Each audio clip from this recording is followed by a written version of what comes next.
Kati ya kitu kitakachosababisha sayansi isiwe kauli ya mwisho kwako ni kumsifu Mungu. Tumia sifa kukabiliana na vikwazo au changamoto. Jifunze kumwimbia Mungu nyimbo za sifa katikati ya kipindi ambacho unaona ni kigumu. Ukisha msifu Mungu, vita hiyo haitakuwa ya kwako, itakuwa ni ya kwake. Sifa inakufanya kushinda kabla hujapigana vita. Hivi unajua hayo mambo ambayo unafikiri hayawezekani, hujaamua tu kumpa Mungu nafasi ya kushughulika na hilo jambo.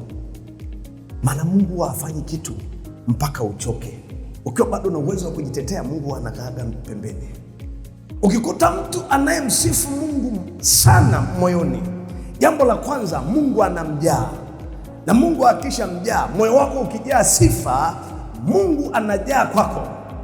Na hakuna sifa tamu mbele za Bwana kama ile ambayo unasifu wakati huo ni sababu ya kusifu. Sifa haihitaji kampani, haihitaji nani anafanya ufanye. Ni wewe na Mungu, achana na mtu. Mungu anahitaji Mkristo mwenye ushuhuda.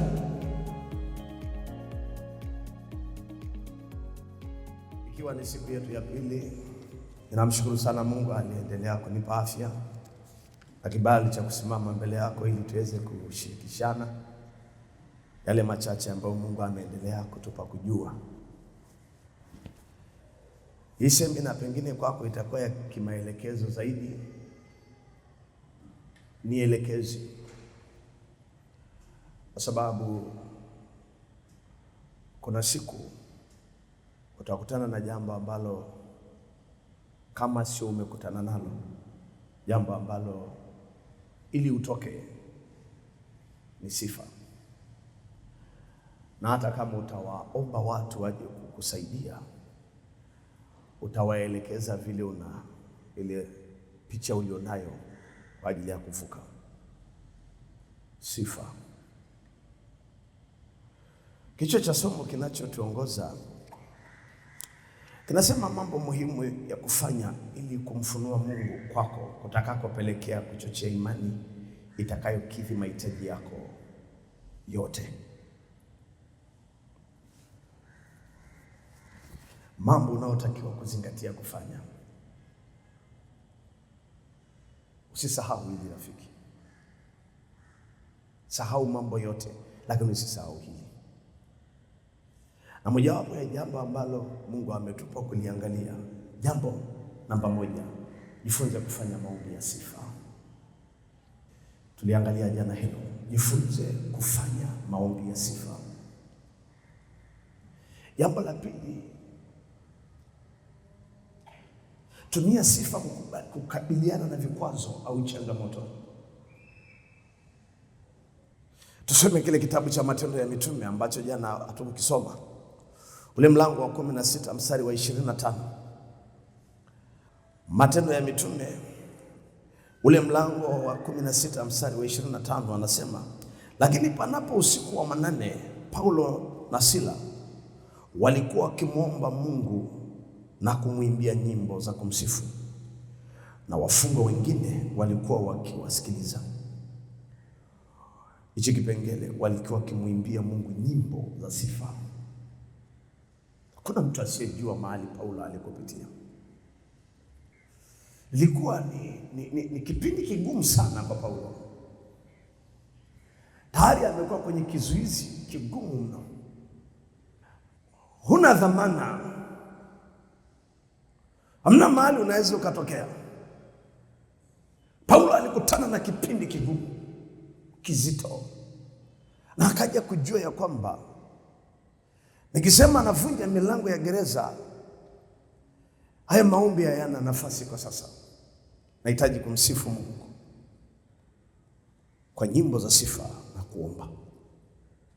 Ndio maana nafika kufanya mazoezi sana ya kusoma Biblia, huku kutakiwa kujua Mungu alifanya nini. Ama kwa kusoma kwenye Biblia, huku tena ukitengeneza shuhuda za watu kadhaa ambao uliona Mungu aliwatetea. Mahali fulani Mungu aliwaambia, shikeni shuhuda zangu. Manake katika kile nilichokifanya msije mkakisahau. Kwani mkiwa mnakieka kwa kukisema, kitanifanya kujua ya kwamba mmenijua. Jifunze kama umefanikiwa kuwa na sauti sio kama hii ya Yosefu ya 150, una sauti nzuri. Jifunze kumwimbia Mungu nyimbo za sifa katikati ya kipindi ambacho unaona ni kigumu. Kama ulikemea, ulivunja roho za bibi kagoma, roho za kurithi imekataa, kila kitu kimenyamaza, rudi msifu Mungu. Kwa nini? Ukisha msifu Mungu, vita hiyo haitakuwa ya kwako, itakuwa ni ya kwake. Anasema vita havitakuwa vyenu, vitakuwa vyenu. Andika kipengele hichi. Sifa. Kusifu kutangulia ushindi. Kusifu kutangulia ushindi. Sifa inakufanya kushinda kabla hujapigana vita. Utaandika na utasoma kwa wakati wako. Kitabu cha Nyakati wa Pili, ule mlango wa 20:21 hadi 22. Ni story za mtu mmoja anaitwa Yehoshafati. Nyakati wa Pili 20:22, 20:21 hadi 22. Nyakati wa Pili mlango wa 20 mstari wa 21 hadi 22. Hakuna mtu asiyekumbuka hiyo story, maana kama hukusoma basi ulisikia watu wakihubiri. Lakini Yehoshafati alikuzungukwa na jeshi. Alipitia kwenye kipindi kigumu. Israeli ilikuwa inafika mahali pabaya. Walikuwa kwenye pointi ya mwisho ya kushindwa. Maana Yehoshafati aliangalia jeshi alilo nalo na jeshi linalomzunguka, akaona hii kitu haiwezekani. Kama ambavyo na wewe unaweza ukawa una taarifa unatembea nayo ni ngumu mno, na hatuna budi kutokupata uhakika wa vile tulivyo kupitia madaktari. Lakini kati ya kitu kitakachosababisha sayansi siwe ndio kauli ya mwisho, kati ya kitu kitakachosababisha sayansi siwe kauli ya mwisho kwako, ni kumsifu Mungu. Kitu kitakachosababisha, dokta amesema utakufa, kitakachosema hilo neno sio mwisho, msifu Mungu, kwa sababu Mungu ndiye mamlaka ya mwisho. Sio kama umenielewa Kiswahili changu. Mungu wako ndiye mamlaka ya mwisho. Wamesema utumbo umeoza, kansa imetafuna, hamna namna. Kama mwanadamu unaweza ukawa na mashaka, kama ambavyo Paulo alikutana na kipindi kigumu baharini. Aliona mashaka lakini hakukata tamaa, maana alimjua Mungu. Labda hawa amemkataa, lakini maadamu Mungu yuko pamoja naye, anajua huwa hamwachagi akaibika. Sayansi kwa mtu anayeimba sifa, anayemsifu Mungu mara kwa mara, sayansi sio jawabu la mwisho maishani mwako. Siku moja nilimkuta ushuhuda wa mama mmoja, akasema mtoto wake alikuwa akafika mpaka miaka 5, alikuwa darasa la kwanza. Ikawa yule mama, mtoto amefika darasa la kwanza, kifafa kikapitia, dege mapovu. Ushuhuda huo nilisikia. Yule mama akakimbizwa Amana Muhimbili akamwambia aisee, ubongo uko vibaya, anatakiwa kuanza dawa. Yule mama alimwambia daktari, dokta, ulichokizungumza ni sahihi lakini sio kweli. Mimi tumbo langu halijawahi beba watu wa namna hii. Akamchukua mtoto amekakamaa hivyo, akamweka mgongoni, akarudi akiwa anamwimbia Mungu nyimbo za sifa. Ule mtoto nasikia yuko form 4 sasa hivi. Siku ile ndio kifafa ilinyamazia pale.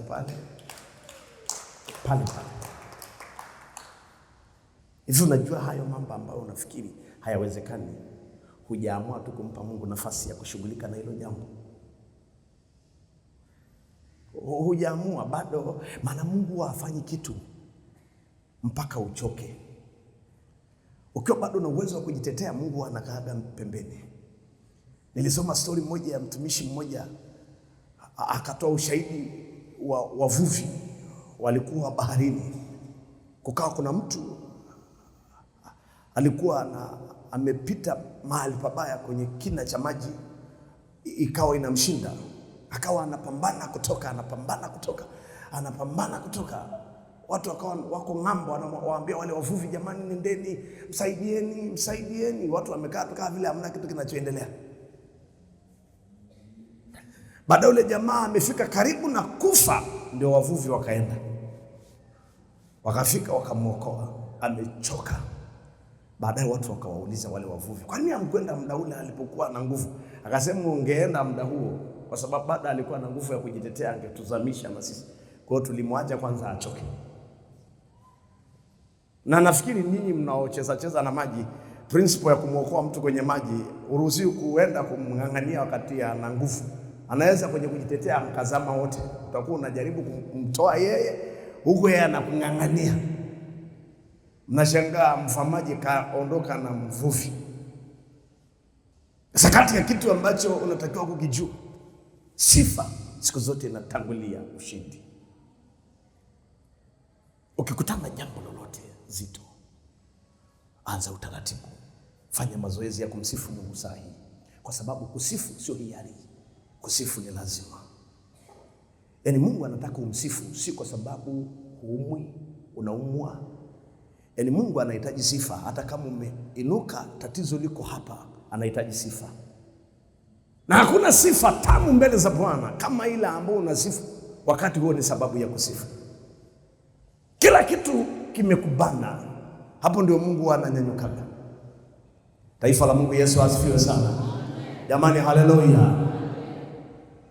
Yehoshafat kakutana na kipindi kizito, kigumu. Taarifa ni mbaya. Alichofanya, alisema hii imekaa vibaya. Ndio unabii ukaja, ukamwambia Yehoshafat, hii vita sio yenu, ni ya Mungu. Alipoambiwa hivyo, akajua pamoja na hayo, ili Mungu akae, maana kiti cha Mungu huwa ni sifa. Ukikuta mtu anayemsifu Mungu sana moyoni, jambo la kwanza, Mungu anamjaa. Na Mungu akisha mjaa, moyo wako ukijaa sifa, Mungu anajaa kwako. Kwa sababu kiti cha Mungu huwa ni sifa. Mahali Mungu anasifiwa, anakaaga hapo. Ukikuta mahali watu wanamsifu Mungu sana, iwe ni kwa kuomba ama kwa kuimba, alafu si tu kusifu, wanamsifu katika uzuri wa utakatifu, maana yake hawana makando kando. Tafadhali Bwana. Sisi unakumbuka zamani tunakemea pepo, kemea inagoma, leta sifa, tunaanza baba, tunaimba hizo pambio, unasikia inaondoka. Na hii kitu tulikuwa tujifunzi, tukawa tunasemaga ingekuwaga tunaanza hiyo moja kwa moja. Yehoshafat anakutana kipindi kigumu mno kama ambacho umekutana nacho, kizito. Umeeleza shida zako mpaka umenyamaza, sasa hakuna mtu wa kumwambia, umebaki hivyo. Yaani una matatizo ambayo ni hayo miaka 20. Nini na tumbo huwa lina shida hapa, lina shida hapa, miaka nenda rudi. Alafu bahati mbaya, hiyo shida huwa iongezekagi na haipungui, yuko hivyo hivyo. Alafu ujiulizi, kwa nini hainiui? Mungu anahitaji sifa ili ajifunue kwako kupitia hilo jambo. Mungu hataki Mkristo ambaye hana shuhuda. Mungu anahitaji Mkristo mwenye ushuhuda. Huko Masaini zamani ukienda ukisema Bwana asifiwe, Masai anakuuliza amefanya nini? Ndio unaelezea, aliniponya, alafu ng'ombe wangu aliponywa, alafu na nani anasema amina kubwa, hiyo ndio yenyewe miaka hiyo. Eleza vile Mungu alivyofanya. Unataka Mungu akutengenezee ushahidi. Unataka uwe shahidi wa Mungu. Sasa sijui nyinyi mnao wanasheria, mnajua wanasemaga shahidi wa kweli ni yule aliyeona kitu kikifanyika, sio yule wa kuambiwa. Unataka uwe shahidi, Mungu akufanye kuwa shahidi wake kwa nguvu zake. Msifu Mungu. Mwangalie mwenzako usoni, mwambie unamwelewa Masai kweli wewe. Ndio maana unatakiwa kuanza kusoma Biblia. Usisome tu unafungua, unasema hata sielewi. Nani? Yaani, hebu letee kitabu cha Mwimbieni Bwana. Unaimba, unaona aziendi, unafunika, unasema ngoja niimbe liturujia. Sasa unaimba liturujia, rafiki yangu, kwani wewe ni mwongoza ibada? Ndio mwanzo wa kuanza kushindwa. Anza kutafuta. Ukitaka uone Biblia ni tamu, tafuta kuzijua tabia na matendo ya Mungu. Tafuta sana kusoma alifanya nini. Usiache chochote. Nilikuta mtu mmoja alikuwa anasoma Biblia anafanya hivi: Baba, katika jina la Yesu Kristo wa Nazareti aliye hai, naomba nikifungua Biblia huo umenionyesha hapa ambako nataka kusoma. Anafungua. Siku moja akafungua, akakuta mahali imeandikwa umelaaniwa. Akasema sio Mungu. Sasa sio Mungu akati ulimwambia. Akasema sio hii. Sio umefungua kwa kukisia. Soma kwa kutafuta kujua vile Mungu alivyo. Watu walitangulia mbele ya jeshi, waliimba sifa wale watu. Yehoshafati hajafika vitani, watu washajimaliza. Afa mchezoni. Unaimba sifa, unafika kwa daktari wanakuuliza, kwani umekuja kufanya nini? Mimi niliambiwa juzi nilienda hospitali fulani, wakaniambia, wakanirifaa kuja hapa. Alafu ndio nasikia maumivu na naumwa. Hata lakini tunavyoona, nafikiri vile vipimo havikukasa. Kumbe siku zile zote ulisema kabla sijaenda ngoja nimpe Mungu sadaka ya sifa. Ndio unakuta watu wanafunga wakisifu, watu wanakesha kwa kusifu. Ndio unakuta, unajua mahali Mungu hayupo si kwa sababu umetenda dhambi. Hakuna kitu Mungu anapenda kama sifa. Kuna namna Mungu anaondokaga kwetu si kwa sababu tumetenda dhambi, kwa sababu sasa kile anachokitaka kwako humpi. Wewe unakuja kwa tuna mashida yako, Mungu nikumbuke na sadaka zangu. Wewe achana mambo ya sadaka, ni wajibu kutoa. Kitu kingine Mungu anachokitaka kwako ni nini? Maana nilikuta mtu mmoja amekimbilia nguzo, yuko baba. Kumbuka na hii nguzo. Kumbuka nguzo. Kumbuka nguzo. Nataka ukiingia hapo namwambia Mungu, hata kujenga hii nguzo sijastahili. Nashangaa umenipaje kufanya hii kazi. Ila kwa sababu ya upendo wako na mimi umeniingiza kwenye juu. Mtu mwingine anasema sistahili hata kupata kitu chochote kwenye hichi nilichokifanya. Maana yako mambo makubwa uliyoyafanya kwangu hayaelezeki. Wewe unaenda kumbana Mungu kwenye kona. Kumbuka na kile nilichokifanya. Usifanye huo mchezo. Ukienda msifu Mungu, una tatizo. Chukua hilo tatizo liweke hapo. Chukua Mungu mweke hapo. Alafu liambie tatizo vile Mungu alivyo, kama nilivyokuambia jana. Nilienda kwenye maombi. Baba yangu alifariki. Alipofariki sikujua kwamba ninampenda yule mzee kiasi kile. Unajua mtu akiwepo mkiwa hivi ujui, ngoja amove, ndio unashangaa kuna kitu hakipo.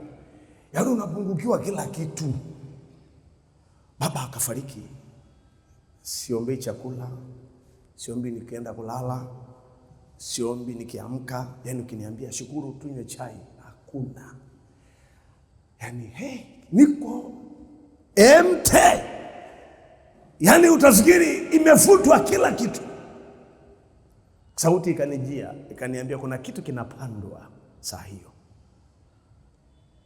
Wakati huo nikawa natafuta sasa niende wapi. Akawa kuna mchungaji alikuja kutupa pole. Kumbe ndiye ametoka kwenye maombi ya siku 3 kavu. Nikamwambia baba, natamani niende nikajaze tenki. Maana hali ni mbaya, niko empty. Unajua gari inaweza ikaishiwa hata ukiwasha. Ailia tanki betri iko low, inalia kada. Ninyi wenye magari si mnajua hiyo. Betri ikiwa hamna kabisa, inalia kada. ile iliyoisha kabisa. Yaani mimi ndio kabisa, hakuna hata ya kushtulia. Nikamwambia niko vibaya na kwa hali hii asiye nitazungukwa. Maana Biblia inasema Ahithofeli akaulizwa na Absalom, tufanyeje tumpige Daudi? Akasema tumsubiri Daudi, saa amechoka. Maana Daudi uwezo kabisa, unajua ni mfalme ambaye mpaka leo Israeli ndio wanasimama vita yote, wanataka wahakikishe wanafanya kama Daudi alivyofanya, kwa sababu ni mfalme pekee aliyepigana vita, hajawahi shindwa vita mpaka siku amekufa. Ni kibabu kinaenda hivi akishindwa vita. Ule jamaa alikuwa anajulikana, maadui zake siku alipolala kile kiumbe walifurahi mno, maana uongozi wa Daudi hakuna siku adui alinyanyua pua mbele yake. Sasa wakawa nasema ili umshinde Daudi, subiri saa amechoka, amechoshwa na magonjwa, amechoshwa na madeni, amechoshwa na kila aina ya matatizo. Subiri saa hiyo, wakati hawezi tena kuomba. Hata ukimwambia twende kwa kanisa anasema wow, nendeni nitakuja kesho. Hicho kipindi kitafuteni sana kwake. Nikaambia hichi kipindi ndio hicho natafuta. Nikamwambia ule mzee, tafadhali baba. Akaniambia ndio nimetoka. Ni mtu mzima, alikuwa na miaka 60 kwa wakati huo. Na miaka 10 sasa imepita, kama sio 9, maana atakuwa na miaka 70 sasa. Lakini wale wazee, ushikutaka wazee, yani ukikaa nao hivi unamwona Mungu muda wote. Hakuna kitu anachoshindwa kukujibu kuhusu Mungu. Nikanyanyuka, nikamwambia naomba unipeleke. Akaniambia kwa sababu nimetoka kwenye maombi na umetaka twende. Kutoka kule kwetu mpaka ufike Kikatiti, mlima unaoitwa mlima Sakila. Hakuna mwombaji utamwambia kuhusu mlima asiujue, hata kama hajaenda. Ni mlima ambao ukienda, hata kama hujuagi kuomba, hujui nani anayekufundisha kuomba, unashangaa tu unaomba, nguvu za Mungu zimejaa, watu wanamsifu Mungu. Nilishangaa tulipotoka kule nyumbani, ni kama kilomita 50 na kitu. Ule mzee mwili umechoka, nikatoka naye tukapanda mpaka tukafika. Angalia, nazungumzia hili. Kwanza mimi nimetoka Dar es Salaam. Niliwaambia sisi tunaendaga mikoani huko, utasikia tuna mkutano mkubwa, mtumishi kutoka Dar es Salaam. Yaani hiyo Dar es Salaam tu. Hiyo Dar es Salaam kuna namna iko, ujue. Kuna namna iko, na ndio maana umegoma kwenda kuishi huko unakotaka kuishi wewe. Unataka angalau Dar es Salaam ikupe value. Ndio Kiingereza inasema hivyo. Hiyo sasa useme vizuri kama na wewe ujui. Ikupe thamani. Nimeenda, yule baba alipofika juu kuna mnara. Tulifika asubuhi, akapiga magoti alafu akainama mpaka chini. Na mimi nikapiga magoti. Nikaanza kuomba, Baba katika jina la Yesu, nakushukuru Mungu wangu. Nikaomba. Yeye alikuwa anasifu kwa Kimasai. Wewe ni Mungu, hajawahi tokea Mungu kama wewe, na hatokee. Alikuwa anaongea tu hayo maneno. Mimi nimepiga magoti, nimenyanyuka, yameuma. Nikaanza kuimba nyimbo, zikaisha. Mzee alikuwa ameinama tu, kichwa kimegonga chini akiabudu. Nikawa nasema hao ndio kufa, kwa sababu inawezekana kufa ndio huko hivi. Alikuwa amejifunika na blanketi kwa sababu kuna baridi. Nikamfunua kidogo, nikamwona yumo pale alipowekeza kichwa hivi, machozi yamejaa, anamwabudu Mungu na kumsifu. Nikasema hivi aliyenilogaga ni nani? Kijana mdogo, mzee amepiga magoti. Saa hii haina nyama, lakini mimi nimepiga tu masaa mawili ganzi, nimenyanyuka nagonga miguu hivi kila kona, ganzi. Yeye amepiga magoti, ameenda kusema amina masaa 6. Ndiye anaanza kunielekeza sasa utaratibu wa hapo. Angalia mwenzako usoni, Yeah.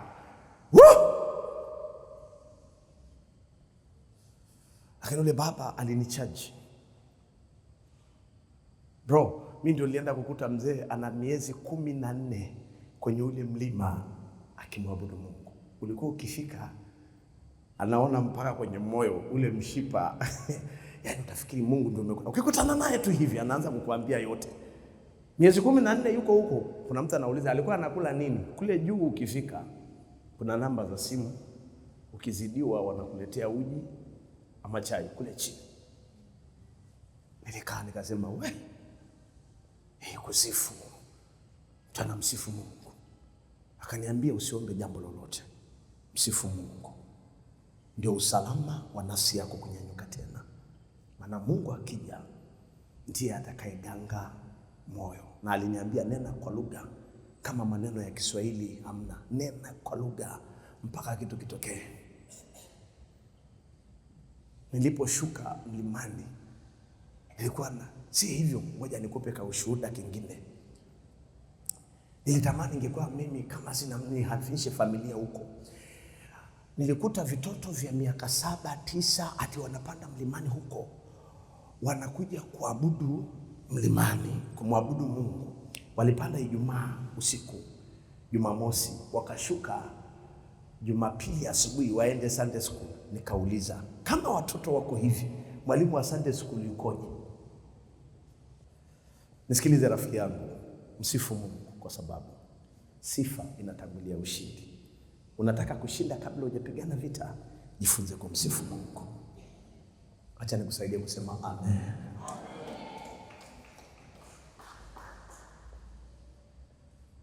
Umekwama,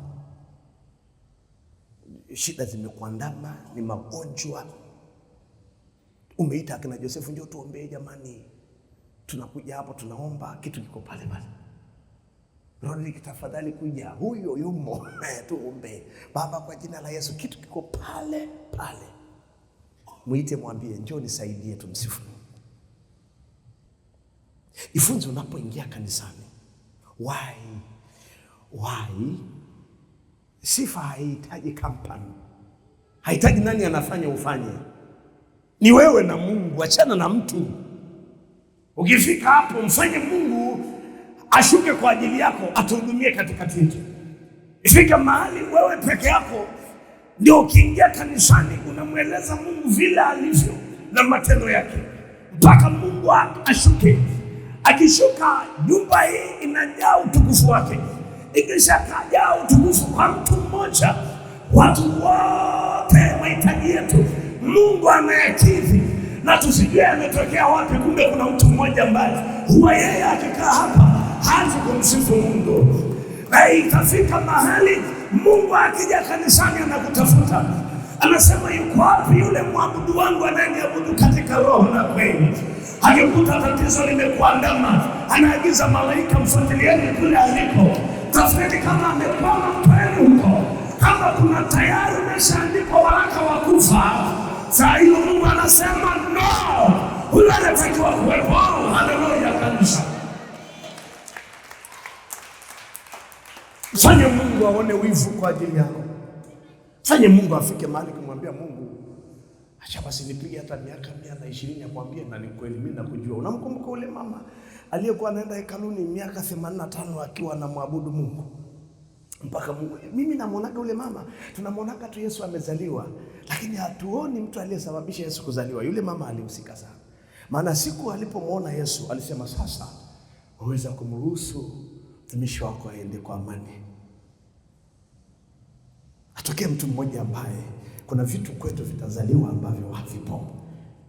Akiona vitu vimetokea, amwambie Mungu, nilitaka kitokee kwa yule na kwa yule, na kimetokea Bwana. Sasa waweza kumruhusu mwanao aende kwa amani. Ifike mahali Mungu akufanye rafiki.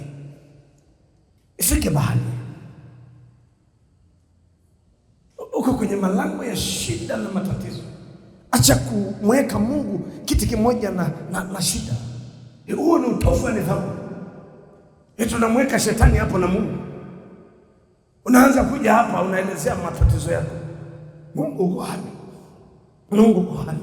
Mungu anakuambia niko karibu kuliko pumzi yako. Mungu uko wapi? Hivi unajua Biblia inaposema usiwe na miungu mingine ila mimi, chochote kinachochukua nafasi maishani mwako ndicho kilichogeuka kuwa Mungu kwako. Hata kama ni ugonjwa, isichukue nafasi ya Mungu kwako.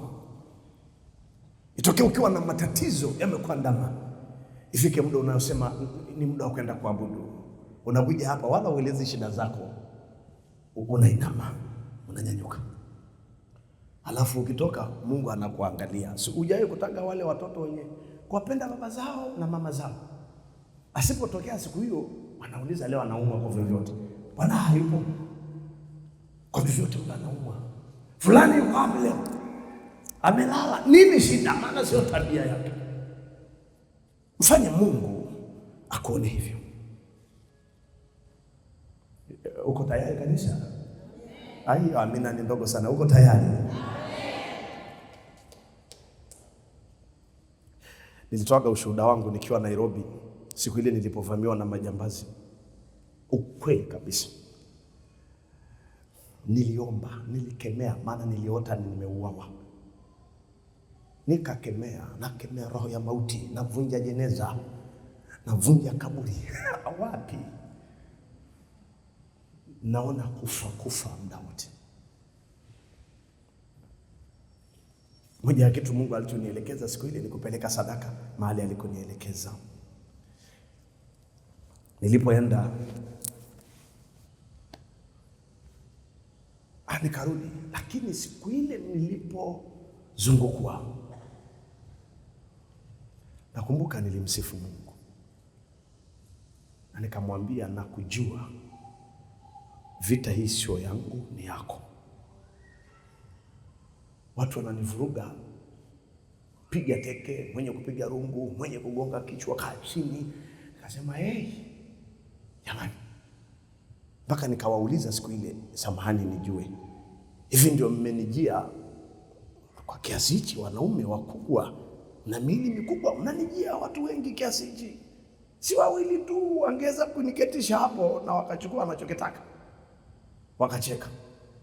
Nikapata mahali pa kusema, simama mwenyewe Bwana, simama mwenyewe Bwana, simama mwenyewe Bwana, simama mwenyewe, simama mwenyewe, simama mwenyewe, mama mwenyewe Bwana, simama mwenyewe Bwana, simama. Nilikuwa namwambia hii vita hata nikifanya juhudi zozote hamna kitu hapa, nitakufa. Nataka nikuone unavyoparangana.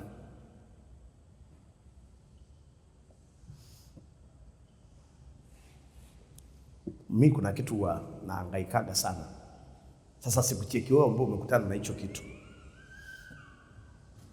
Lakini nasemaga hivi, mpaka mwizi anakukaba inakuwa waja hapo.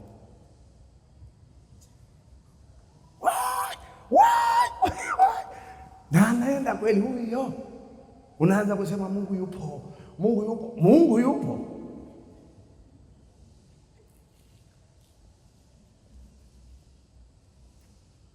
Unajua wizi ni pepo kama pepo jingine, sio? Msiondoe hiyo roho. Siku moja nilikuwa namuona mtumishi mmoja akiwa anafundisha, anasema mpaka anakuchomolea wallet anaondoka nayo. Anasema mahali Mungu yupo, nguvu za Mungu zinafunika mpaka kitu ulicho nacho. Hata ukikiacha hapo hawezi kukibeba. Akawa anatoa mfano, akasema hebu chukua hiyo pochi. Akamwambia mpe huyo. Sema Yesu, alipompa akasema Yesu, wewe hakuna mtu aliyeshika hiyo pochi. Akasema hii mwizi hawezi kuchukua vitu vya namna hii. Nikasema unajua tuna sehemu ndogo sana. Bado tuna sehemu ndogo sana ambao tumemjua Mungu. Ni sehemu ndogo sana. Sasa ili Mungu ajifunue, rafiki, msifu Mungu. Msifu Mungu, simama. Kwa sababu hapa kuna kwaya. Simama rafiki yangu.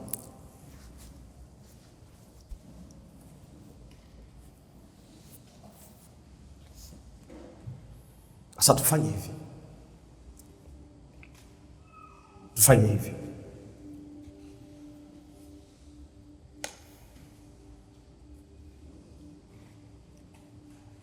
Unajua hata kama utakuwa unaumwa, tutakutoa mahali uliko kuwepo kwa sifa. Tumsifu tu Mungu tuone. Kuna siku Israeli walimsifu Mungu mpaka Mungu alishuka akasema, hey, mngekuwa mnafanya hivi siku zote, hakika ningewalisha asali mwambani. Nimefurahi leo. Maana nao Israeli walikuwa naimba leo, kesho wanamsifu Mungu, kesho kutwa ni ukorofi.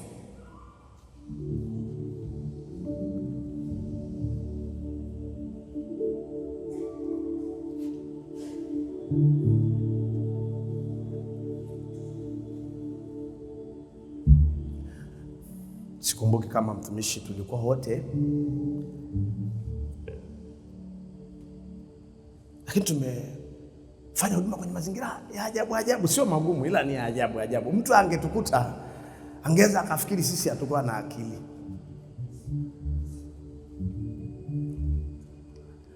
Siku moja nilienda hapo Mwenda Pole kwa Matias, kituo kinachofuata sijui ni Miembe 7 then Mwenda Pole.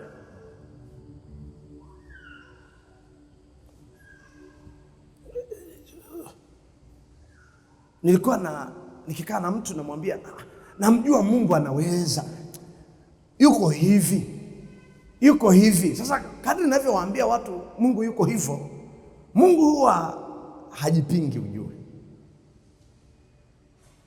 Nasema hivyo, nilisoma pia makala moja wakati Tyson na anaitwa Holyfield, Evander ndio alikuwa mahasimu. Siku hiyo Tyson alimwambia wendi nusu round.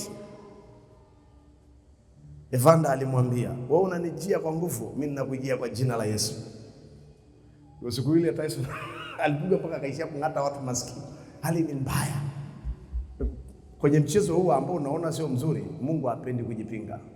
Ndio maana anasema ukimkiri mbele za watu vile alivyo, atakukiri mbele za malaika.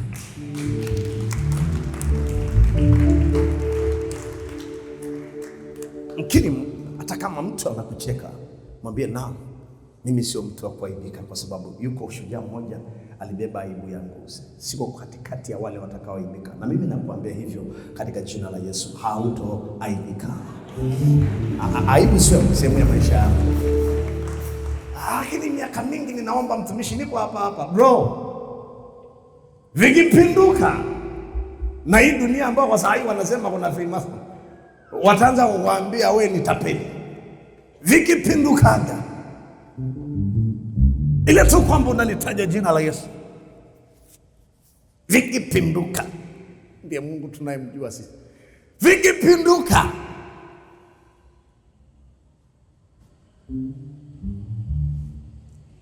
nikaenda Mwenda Pole, niko nyumba kwa nyumba tunashuhudia. Sasa nilifika mahali nikaingia nyumba moja ya mchungaji, ni bishop wa kanisa. Nikamkuta, nikamwambia mzee namna gani? Akaniambia salama. Nikamwambia nataka bwana nipate watu nikimtahani tushuhudia. Akaniambia nenda na huyu. Sasa nikawaambia sharti la kwanza, siruhusi kumkwepa mtu. Kwa nilikuwa nikikutana na traffic naanza naye, habari za leo kwa kafani, salama, vipi kuhusu Yesu? Umemjuaje? Na uko tayari? Siku ukiwa tayari unajua utasemaje? Sijui. Nikamwambia siku ukiwa tayari sema maneno haya. Anamtega, sema Bwana Yesu. Anasema Bwana Yesu. Akikataa namwambia siku ukiwa tayari unajua cha kusema. Anasema sijui. Namwambia nifuatishe maneno ambayo utakayosema siku hii. Unamongoza sala ya toba huyo. Unaondoka. Sasa kuna maeneo mawili ni hatarishi. Moja ni msikitini. Waliniambia niliwaambia sikwepi mtu. Vile wale watu wakanielekeza kwenye msikiti ulikuwa hapo. Nikasema sawa, lakini sasa kwenye ibada za watu inakuwaje? Wakasema mtumishi ulisema hukwepi mtu. Sasa huku kuna watu. Nikaanza kufikiri hivi nilisema mimi au lakini nikajua Biblia inasema yu pamoja nami hadi ukamilifu wa dahari. Nikaenda Tukaenda, walipofika wakaniambia huu hapa. Kalikuwa ni kadogodogo kama wakikaa watu wakibanana ni 20, ni wachache. Nikaenda nikaingia, alafu nikasimama mlango. Sasa nikasahau kwamba wao wanavua viatu. Nikajikuta na viatu. Nikasema nikirudi tena kuvua viatu nitakuwa nimesarenda kwa adui. Kulikuwa kuna ubishi, wainjilisti ni wabishi. Ukutana na watu ndio wanang'ang'anaga na pepo mpaka dakika ya mwisho, hata siku 100. Nakumbuka kuna pepo moja tulikemea na akina Sifuni hapa mwaka mzima. Tuko nalo. Ile neema ilikuwa ya ajabu. Kila siku asubuhi tuko nalo. Mwaka mzima. Unaruhusuje pepo linaenda hivi hivi? Tunaenda tunalifuatilia. Mara tunaambia limelipuka. Tunaondoka saa hizi. Hao tunadili nalo. Sasa nimeenda nimesimama pale. Wako wanasema nikasema ukweli sifanyi hivi.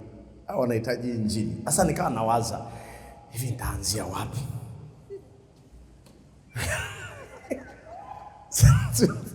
Si unajuaga huwa hawaendagi dakika 10. Akili nyingine inaniambia ombea wasimalize.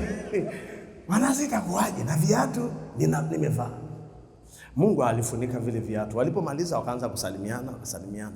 Nikawa nataka niwaambie kuna kitu nimetumwa. Nikawa na sita mpaka wakatoka. Wa mwisho akatoka mkuu wao. Nikamshika mkono. Nikamwambia mzee shikamoo. Marahaba. Ambia zamani nikaongea kama Mmasai ambaye hajui chochote. Sababu si wanajuaga hatuna dini. Sema hapa. Nikamwambia bwana, samahani kiongozi. Kilichonileta hapa ni kwamba nimeenda kwa jamaa wanaitwa Wakristo. Sijaelewa kuhusu Mungu wao. Nimekuja hapa kujua hapa. Wakaniambia hapa, wakataja maneno yao. Nikasema hapa. Nikamuuliza samahani, hivi Mungu anaongea? Akasema alikuwa anaongea na manabii huko. Na nani sasa hivi haongei? Nikasema sasa mnaabuduje Mungu bubu? Haongei au amekufa? Akaniambia hapana. Nikamwambia mbona sasa kile kitabu cha wale kinasema kuna mahali imeandikwa kwenye kitabu chao niite nami nitakuitikia. Nitakuonyesha mambo. Huyo Mungu wao mpaka leo akiitwa eti anaitikia. Akasema ni uongo. Nikamuuliza umeimprove wapi? Wewe ndio unatakiwa kuambia. Sasa sikiliza mzee. Ukweli kilichonileta hapa nilitaja kukuja kukuambia ukweli wa Mungu anayeongea. Wakasema neno kasafulai. Panga likachukuliwa. Nilimwambia mguu nilikunyima nini? Injili tayari. Injili tayari hapo. Nilikimbia nikaendelea na ushuhudiaji huko, nikawaambia wandugu tuendelee tayari. Mbegu imedondoka. Mungu hakuniambia simama. Aliniambia kimbia. Nilipoenda, nimerudi, nikakuta yule baba amezimia, wanampepea. Wakiniambia mchawi mkubwa. Nikasema afadhali, haleluya. Wewe ndiye Mungu naye muabudu. Hiyo neema iwe juu yako. Hatujamjua Mungu bado ili tumjue, msifu Mungu. Sasa siku ya Jumatano ndio siku ambayo tutadili na matatizo. Ili tubalance haya mambo kwa sababu kuna ratiba zingine zinatakiwa kuendelea hapa. Tukianzisha hapa hawa watu watafanya mazoezi. Ili siku hiyo tuwe na muda mzuri na wa kutosha kuhakikisha kwamba wale walionaswa tunawanasua. Biblia imetuambia wale waliofungwa wanafunguliwa.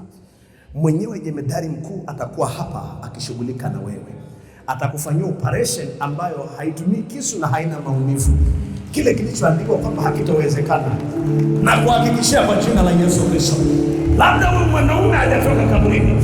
Kama ametoka, na kuhakikishia Mungu atabadilisha wimbo kwenye hicho kinywa. Hautaimba huo wimbo tena kwa mateso. Haleluya.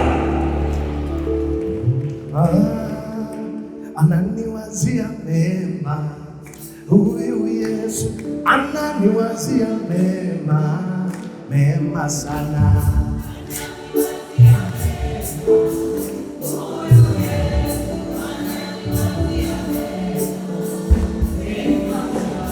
Ananiwazia mema.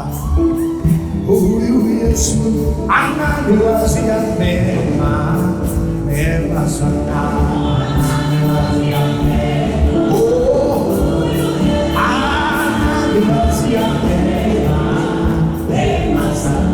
anakuwazia mema.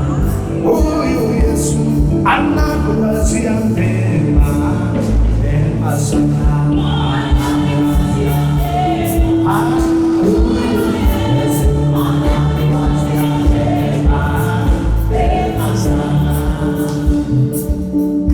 Ni zile nyimbo akina Mzee Mbando na baba yangu walikuwa naimba Sunday school, si ndio?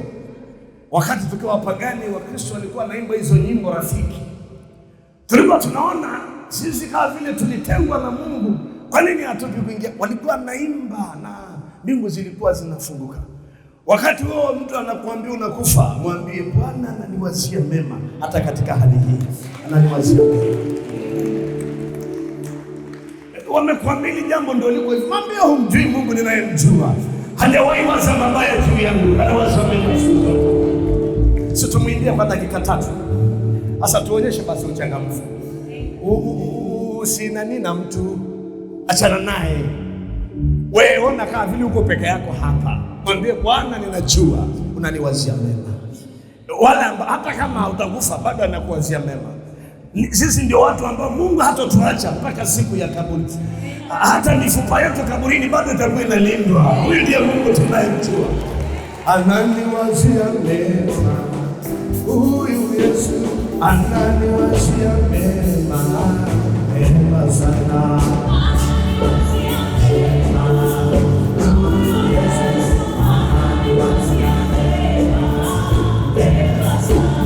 Ananiwazia mema.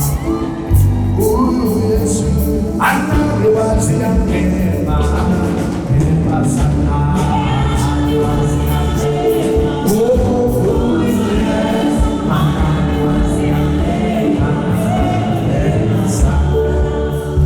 Unajua kinacho kusababisha Mungu kukupa kujua kwamba anakuwazia mema huwa ni mabaya yakikupata.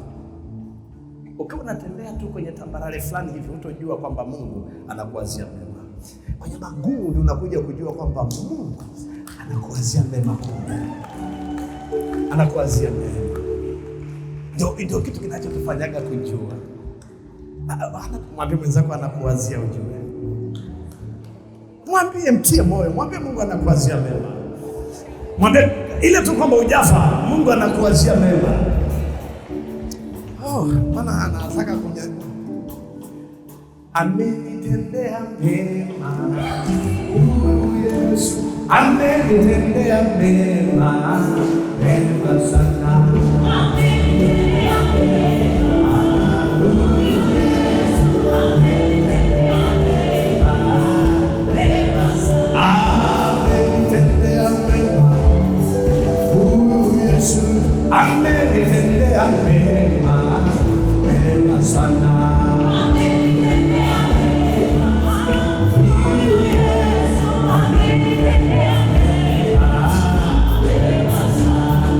Weka mkono kifuani, weka mkono kifuani. Mungu ninaomba neema itakayomvusha dada yangu huyo. Na si neema yako itakayomvusha huyu mama. Mungu wiki hii Bwana usiache adui zake wakapata usemi wakasema tulijua. Nakusihi Roho Mtakatifu, nakuomba baba yangu, nakusihi rafiki mwema, hujawahi tuacha. Ulituambia tutakutafuta hata kwa kupapasa na tutakuona. Nakusihi Roho Mtakatifu, nakuomba mwana wa Mungu aliye hai, thibitisha hili kwetu Bwana. Wako walioandikiwa wanabeba taarifa mbaya kutoka hospitalini. Acha hii madhabahu imfanye kwenda na taarifa nyingine njema maishani. Na kuomba mwana wa Mungu aliye hai, ifanye wiki kwa njema kwake. Ifanye kwa wiki ambayo itakuwa ni mwanzo wa miaka kwake. Ile aibu aliyotembea nayo kwa muda mrefu, Mungu ninakusihi ukamvike taji ya heshima na ya kutukuka. Kwa jina la Yesu Kristo wa Nazareth aliye hai, tutakusifu sana kesho Mungu, na tutakapoondoka malango hapa kwenye lango la hekalu hili Mungu, majumbani tutakusifu. Hata kama tuna maneno machache tutakuambia hivi: wewe ni Mungu uwezaye kufanya mambo ya ajabu, hata yale ambayo hatujaifikiri kwamba yanaweza yakawezekana. Mungu tunakujua, tunakujua, tunakujua, tunakujua. Mfunike mama huyo, mfunike baba huyo, Funika na dhabihu tunazoenda kukutolea.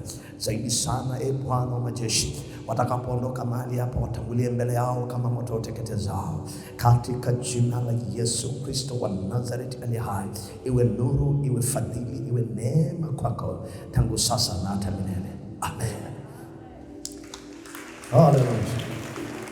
Ananiwazia mema, huyu Yesu ananiwazia mema, mema sana. Shukuru.